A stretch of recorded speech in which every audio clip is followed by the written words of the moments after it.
It is almost 9 o'clock, so it's almost time for most of you to be at work, right? Most people go to work at 9. And I wanted to stop by today and talk a little bit about pricing. It seems to be a very timely topic right now in the spring market. It's time to start getting your house on the market. Everybody's wondering how much your house might be worth in this current market, what's going on in the current market. And so we wanted to give you just a little bit of information in that regard. I'm trying to do this video so that I can actually see you guys' comments, so you have to give me a minute to make sure I can get this to pull up on my computer. And then hopefully I can see comments as well. So first of all, we wanted to talk about the type of market that you're in and how that can affect your pricing. So here in Fremont County, we actually are running on more than one type of market. The Lander market is very, very different than the Riverton market, the Shoshone market, the Du Bois market, and most of the county, we are fairly balanced in our market. We might carry a little excess inventory in certain price ranges, but in other price ranges, we have a little low inventory. In the Lander market, it's very much a seller's market, and over there, there's very little inventory in any price range. So it's kind of a challenge to find a house there, and you can be a little more aggressive in your pricing.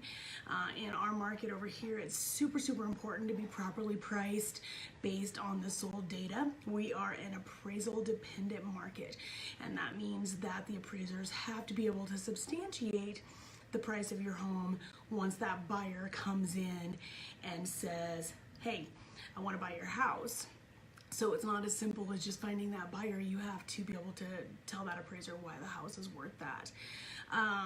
So in this market, there's that. Also, because of the excess inventory, you need to be paying attention to your current competition and seeing what properties might be on the market that a buyer is going to go out and look at. They may go out and look at 10 or 15, depending on the price range, even more homes. And you want to be competitive so that you can get your home sold and not just list the home. Most people don't list homes for fun. They want to sell their home so that they can get on with what they want to do next. So when we talk to you guys about pricing, when you call us and say, hey, I want to list my house, and talk about pricing, we're going to talk to you about the average days on the market in your price range. We're going to talk to you about the absorption rate, which is the rate as to which the market can absorb houses in that price range. So there will be some price ranges where you only one house in that price range will sell per month, and so you want to do everything you can to be that house if you want to be getting off the market. We're going to talk to you about the list to sales ratio, which is the difference between the list price and the sales price. Sometimes that will give us an idea of how far you can go in overpricing the home so that you have that negotiation room that everybody wants to have. It's a really delicate balance between having enough room to negotiate and overpricing. So those things are all important things that we'll help you with. Not everybody has access to the data to get that information, and that's why you want to call your realtor to make sure that that's done. We always also like for you to know that pricing your home is not an exact science, especially in rural Wyoming. So when you go to a city, lots of times you can drive through a neighborhood and all the houses look kind of the same, and you drive down the street, and if there's 4 houses that have sold, it's super easy to go, oh yeah, you know, these are all kind of the same. Mine might have this many upgrades more, or maybe I don't clean mine as much and it doesn't show as good, and you can adjust super easily. But in rural Wyoming, we don't really have those neighborhoods where the homes are exactly the same. And so it's a little bit more of a educated decision, a hypothesis to decide what your pricing is going to be based on all of those things. So when we give you that market analysis, we're going to show you the information that we use to gather that and make sure that you are getting the proper information to make a good decision on whether you can sell your home and whether you can sell it for what you need to move on. So those things are very important. If you overprice your house, it's not just a matter of it's overpriced, it's also a matter of getting those right buyers to come. Sometimes if you don't have the right price, then you don't get the right buyers. And so it's very important to make sure that you are priced in a price range that's close enough to where your home is valued, that the right people come to look. It will also reduce activity by agents. So when the agents are out there looking at homes for their buyers, one example would be a home I showed recently had recently sold within the last 2 years, and they have done some upgrades, but maybe not enough to substantiate the current price. And so when I'm talking to my buyers, I'm warning them ahead of time that that house is probably a little bit overpriced, that the comparable data does not substantiate that. Do they still want to look? You don't want to be that guy, because if those buyers aren't looking, those qualified buyers, which, you know, those are the ones we want, then that's going to reduce your chances of selling the house. Also, it will push interested buyers to other prospects. So sometimes if you're overpriced, what you're really doing is you're contributing to the sale of your neighbor's home. So if they come and look at yours and then they go look at your neighbor's, and your neighbor's is priced for $10,000 less, and it has granite countertops and lots of fun things that are additional items, then what you're doing is just making their home look like a better value. And again, most of us don't put up with showings and clean our house and do that to help our neighbors as much as we want to be neighborly. So those kinds of things can really make a big difference in your selling situation. One thing we do is we try to give you guys, when we talk to you, a pricing target that gives you a little information on the signs of being overpriced and how much overpriced you are. We also give you a monthly marketing report that is going to show you how many showings you've had, how much of your competition has sold, and what that might mean to you in getting your home sold.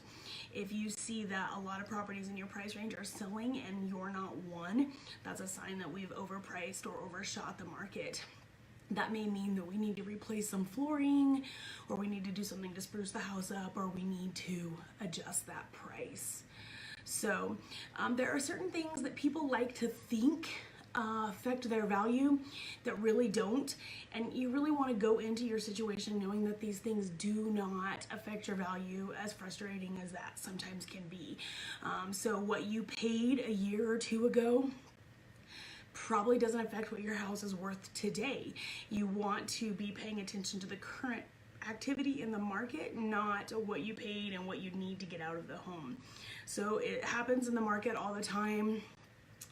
John homeowner bought 2 years ago, and now they need to leave town. They got a job transfer, and you want to build in that real estate commission and the cost of sale and the cost of getting your home market ready. And as much as we'd like to do that, because it makes everybody's life better and happier, if the market hasn't increased and you haven't done things to change the condition of the home, then you are going to probably not be in a situation where you can recoup all those dollars. And it's just better to get an honest answer up front and know that maybe taking that job transfer isn't your best choice, or maybe you need to figure out how that's going to work out for you in the long run. So sometimes we have to tell people things about their pricing that maybe isn't that good of news, but we feel like that you really should know that up front so that you're not surprised and in a bind by the time you figure that out. Market value either. So if you have been talking to your insurance company and they want you to insure for $500,000 because that's what it's going to cost to rebuild your home, that doesn't mean that's what it's going to cost a buyer to buy it, and the value is different than the rebuild cost. And the cost of improvements you've made. So a lot of times it seems like it would be simple to say, 5 years ago I paid $150 for my house. I put in a new kitchen and a new bathroom and a new roof, and I spent another $50,000, so my house should be worth $200,000. And as much as it seems like that should be the way it works, it's not going to be. Buyers are going to love all those neat things you've done, and they are going to add value, especially kitchens and bathrooms. but they don't usually add as much value as they cost to put in. Unless you're super handy and you did all the exact right things, then you might pull it off. Also, we get a little bit personally attached to our homes. I don't know about you, I actually get personally attached to my car, other things that you have to sell, and those things don't affect value. So just like my car that I'm personally attached to isn't worth more because I've driven it for 6 years and I remember Remy being a baby in it. Those things just don't change the value of your home. Also, what the county tax assessor says is not going to give you the value you need from your home either. Once in a while, the county tax assessor is right and they do know what your home is worth, but oftentimes they are off on the value that they're taxing you for. You can't blame them. They can't go into your house and do an appraisal on every single property independently, but very often we get people who come in and say, hey, the county says my house is worth $200,000. And it may or may not. And on the positive side, sometimes your house is worth more than the county is assessing, so you want to make sure you get a value other than what you're getting taxed for. The other thing is we also see people who want to do move-ups or want to do transfers, and it's a matter of we need to get this many dollars from my house. If I can get $15,000, then I can move on to my next task and the next thing that I want to do in my life. And that's good to know. You definitely want to figure out how much money you need to make those next steps, but you cannot base your value accurately on that information. And so you need to be aware that you want to get that accurate, honest evaluation, whether it's what you want to hear or not, and make sure that you're going to be able to do what you want to do before you go through all the hassle of putting your home on the market. So something I've run across a couple times recently is you want to make sure that the realtor you're talking to is being honest with you about your pricing, even if they have to break your heart or tell you something you really don't want to hear. You don't want them to buy your listing. And what I mean by buying your listing is if you're maybe meeting with a couple different realtors, or sometimes you're just meeting with one, but they really want the listing super desperately for whatever reason, they might give you an inflated value to get you to list with them instead of listing with another real estate agent, or to get you to list with them instead of trying to sell on your own. And you want to make sure that the data that they're giving you matches what they're telling you your home is worth, so that you know you're getting that honest answer. Probably the best way to know that when you really don't know the market is to make sure you get a referral for the agent that you're going to work with from somebody who has worked with them, who knows that they're trustworthy and they're going to give the honest answer that you need to hear, like it or not.